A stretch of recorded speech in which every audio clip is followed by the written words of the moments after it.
My understanding is India has put its best foot forward, and it is on the desk of the president.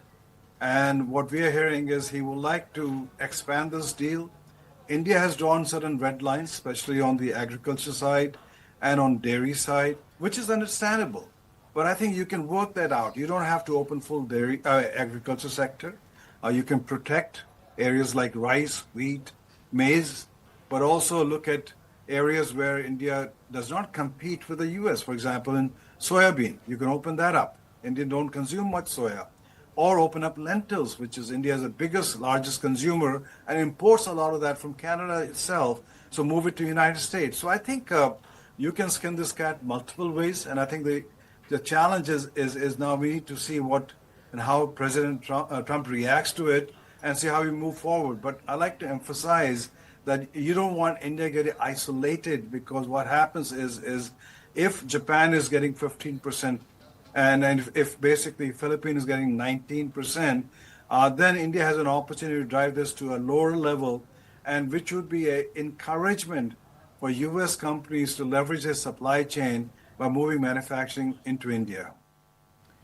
By when can we expect President Trump to make up his mind on this proposal that, as you put it, is lying on his desk? I believe that the U.S. Negotiating team is coming to India next week. And what more important is there has to be some kind of communication between the leadership in India and the president to consume the deal, because you need to basically understand that president loves headline news. And if you can basically drive a deal which says we will take this trade partnership with $1 trillion, that's a good headline news. But you have to understand a trade agreement between two countries will impact in positive way almost 1% of GDP of India, and does have impact on the US side also. So I think we need to figure out how we take this forward, because at the moment, while it's lying on the president's desk, it has not moved forward. Given the size of the bilateral trade relationship in both quantitative and qualitative terms, I wonder if you can tell our viewers here in India what really is the United States and President Trump hoping to achieve from India.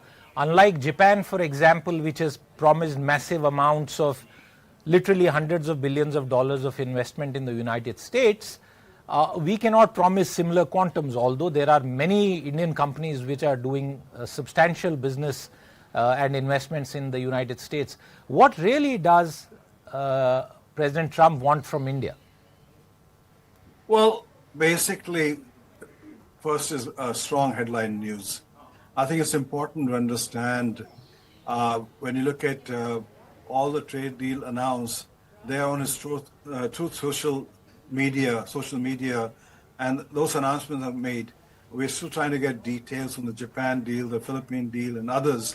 But I think more important is he's looking for investment, and Indian companies are investing quite a bit in the US itself. And so we need to basically consolidate that and say, okay, the Indian companies are going to invest in the next 5 years, $500 billion. When you look at last year, Indian company did invest over $40 billion into the US. So I think it's just a matter of consolidating all of that and sending one voice. More important is talking about the trade. How, this trade deal will basically create a platform for us to drive a trade between the two countries, not only up to $500 billion, but focus on a $1 trillion number itself. That's a good headline news for the president also. So I think, yes, he's looking for some kind of tariffs on Indian goods. And by negotiating a low tariff, it was going to help Indian exporters. But more important is, it's going to basically help U.S. companies looking at de-risking the supply chain, and India becomes that pivotal ground for manufacturing. If you like the video, do like, comment, share and subscribe.